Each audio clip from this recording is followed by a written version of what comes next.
Rogue Frontier patch number 2 is live in Albion Online, and there are several changes, and most notably, one item that has been nerfed because of the request of a lot of players. It's been OP for a while. It's a minor nerf, but I do believe it will still affect some of the meta builds in the Mist and Corrupted Dungeons. So let's look at the entire patch right now. One of the changes, though, this is one thing that a lot of ZVZ players have been asking for, and it's just a nuisance. Portal towns can now be set as home, and most importantly, players now receive a warning when leaving a portal town for the Outlands if the homesick debuff will be triggered. So in the first couple of days of the Rogue Frontier patch, it's just like you don't know when you're going to get homesick. You know, it wasn't clear. Now at least you are going to be able to get that notification. Hey, you're gonna be homesick if you get out of here. Also, the cooldown on the hideout headquarter boosters, 90 to 60, reflecting the new guild season, which has been changed this patch.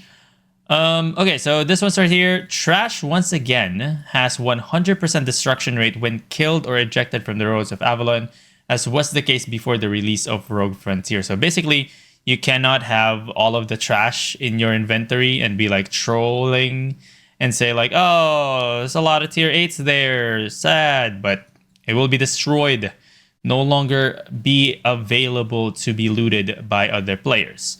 And also this one, they added, very minor, they added a journal mission for kill trophies under social and guild category, under player interaction category. So this is one to get in the open world, one to get in the Mist, and one to get in Hellgates or Corrupted Dungeons.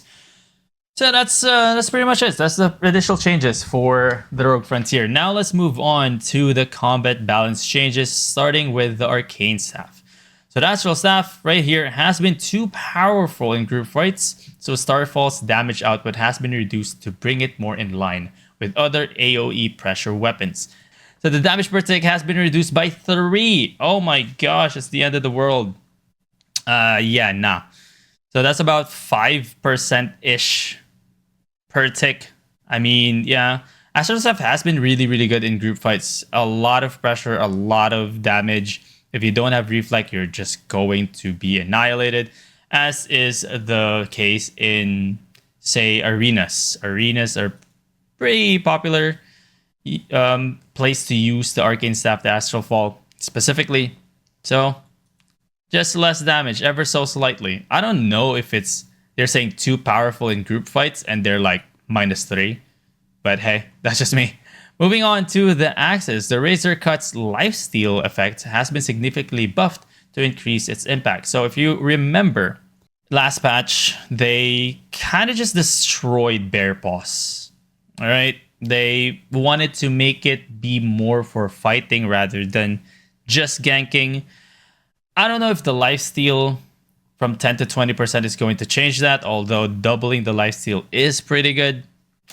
I don't know if that's going to bring it to where it once was. It probably is never going to be totally used for ganking. It's not going to be as effective as last time. But hey, there you go. You get additional lifesteals for that.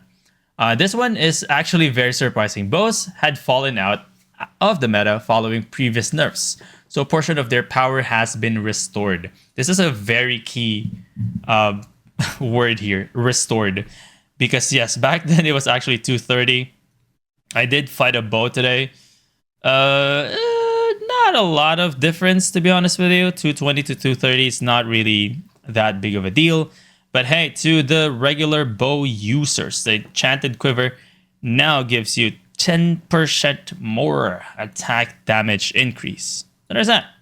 The Twin Slayers. The Twin Slayers have been performing well, but since it never feels good to be unable to recall your daggers due to lack of energy, the entire energy cost is now paid up front. Okay, that's pretty good. Okay, that's actually a really good quality of life change in this one. Ring of Death and the Twin Slayer cast 12 times 2. Basically, as I said, they're going to make it the energy cost up front. That's it. That's the initial change. So that if you can press your E, you can make sure that you can recall your E, your daggers. That's pretty good. Moving on to the Fire Staff, the Infernal Staff has struggled to find its place in the meta. This is a very common sentence now in these patch notes.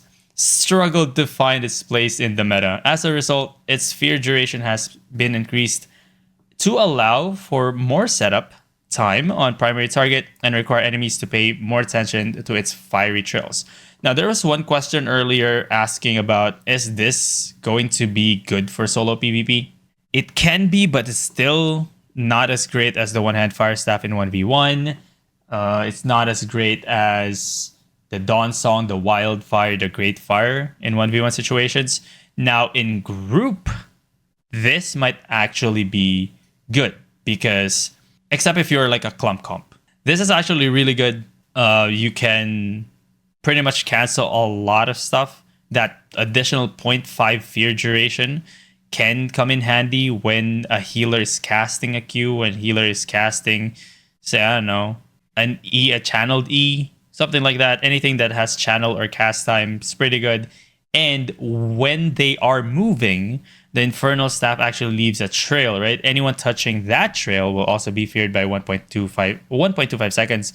It's also really good for small scale fights. So this is, again, mostly for small scale fights, not really for 1v1. Okay, so the Shapeshifter right here. Flash Orb's damage bonus has been increased to further reward Hellfire Imp players for hitting targets from a greater distance. The Fire Flash Orb bonus damage per tick is now 30 to 33. I remember they did kind of rework this last time where you no longer deal a lot of damage when you are an imp. You press Q, that flash orb, and then Q again, explode it. All right. Now they are kind of encouraging for players to try to hit longer shots rather than like close proximity. I mean, it's a pretty good change. It's a good change, especially for, I would say, I'm thinking like 1v1 probably not. 2v2-ish maybe we'll bring it back to meta or like higher level meta, higher level infamy meta builds. All right, so moving on to the swords. We have two changes here. The Claret Blade had been affected by multiple tangential nerfs. So in order to revitalize it, the value of its secondary effect has been increased across all stack counts. Okay, so the Crescent Slash, if you don't know, that's why they're talking about the secondary effect. The primary effect is damage.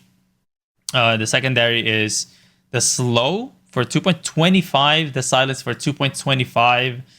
I don't know if it's a 0.25 second difference is going to make it a meta weapon.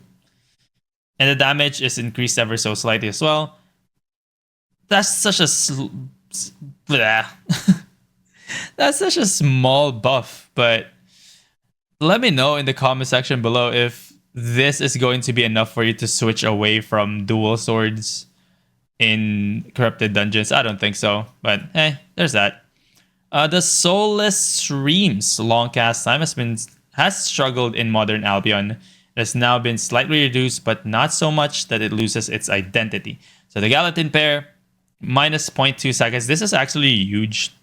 Although 1.1 to 0.9, again, not that much, especially how Gallatin pairs actually work. They usually are, either Invis Bomb or Delayed Teleport Bomb. So like 0.2 is definitely going to help a little bit, It's a good buff. It's a good buff overall.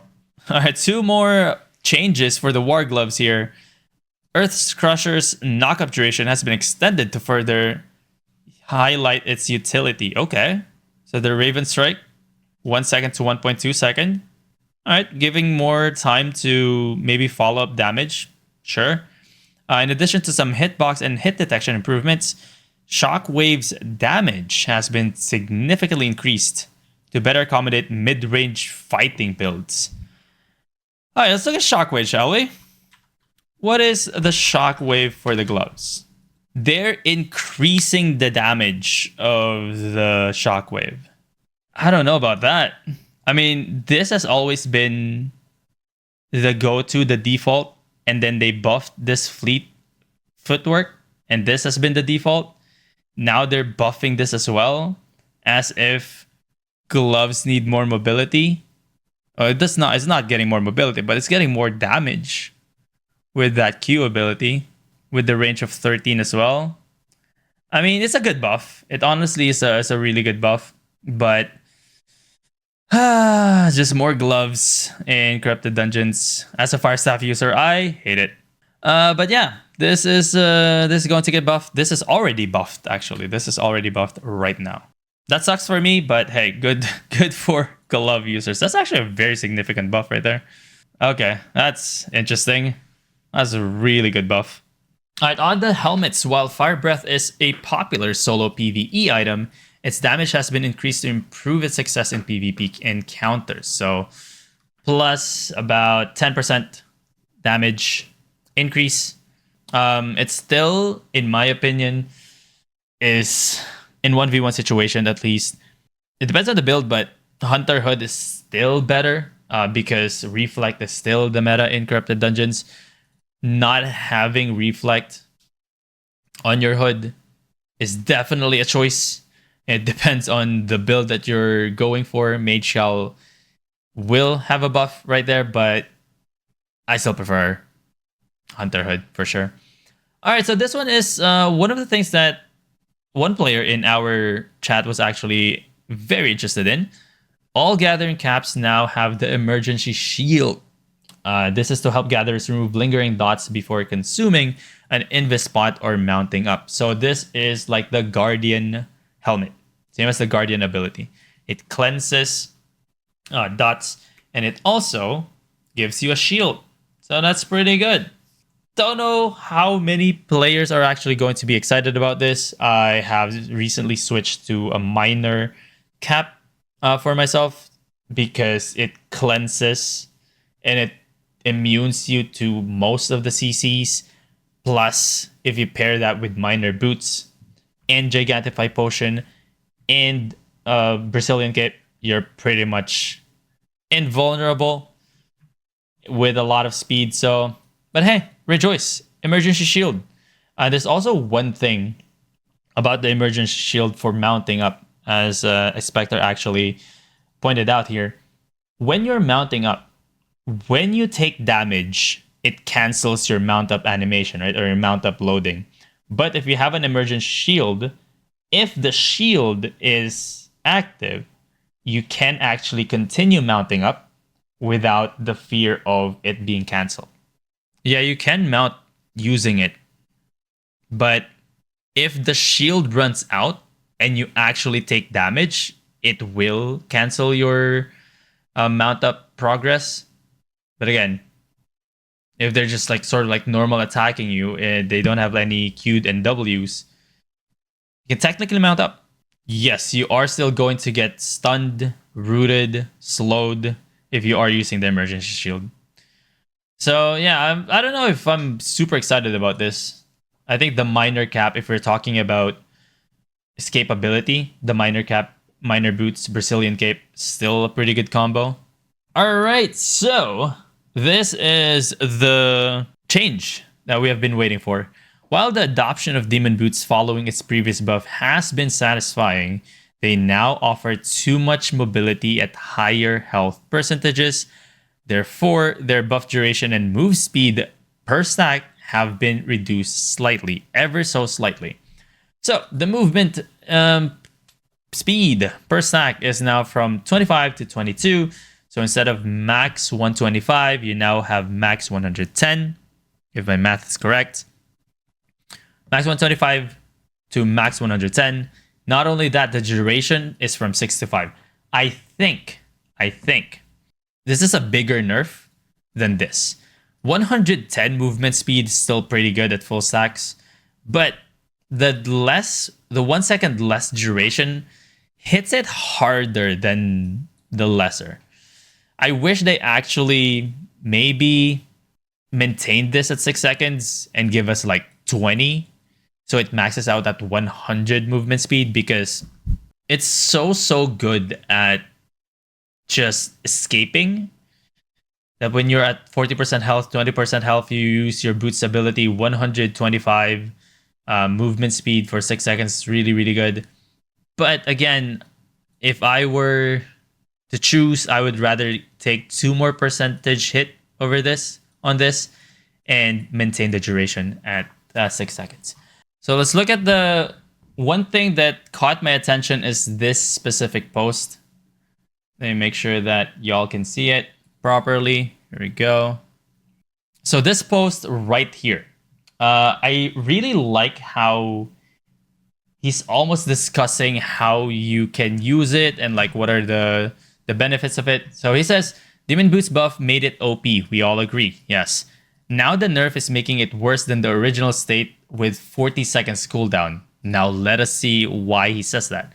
So at full stacks, 2 stacks, all right, this is my opinion on how this will play. 2 stacks, 10% damage, 44% boost.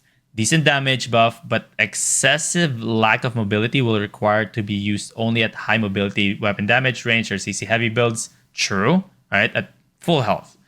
80%, 15 and 66. Good damage, but lacking mobility, making inefficient as a mobility gear in the open world. All right, so true still. 60%, 4 stacks, 20% damage, 88% boost.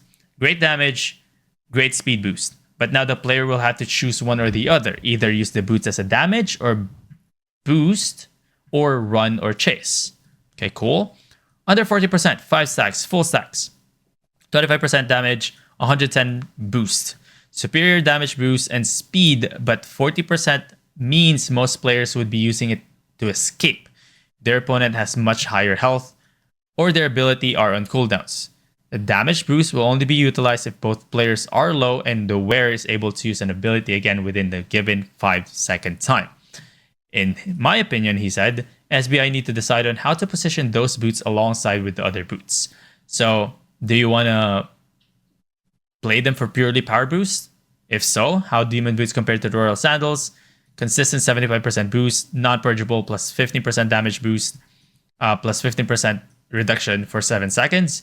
Do you want them to be escape boots? If so, how do they compare with the Soldier Boots Wanderlust? Do you want them to be a chase boots against fleeing? How do they compare to the Royal Boots, which gives you 90% movement speed for 8 seconds with that marching 2.5? Right now, depending on the player's playstyle, Demon Boots can be or are like a jack of all trades, master of none. Great damage boost, but inverse relative to health. Conditional high speed boost, but also short period of time.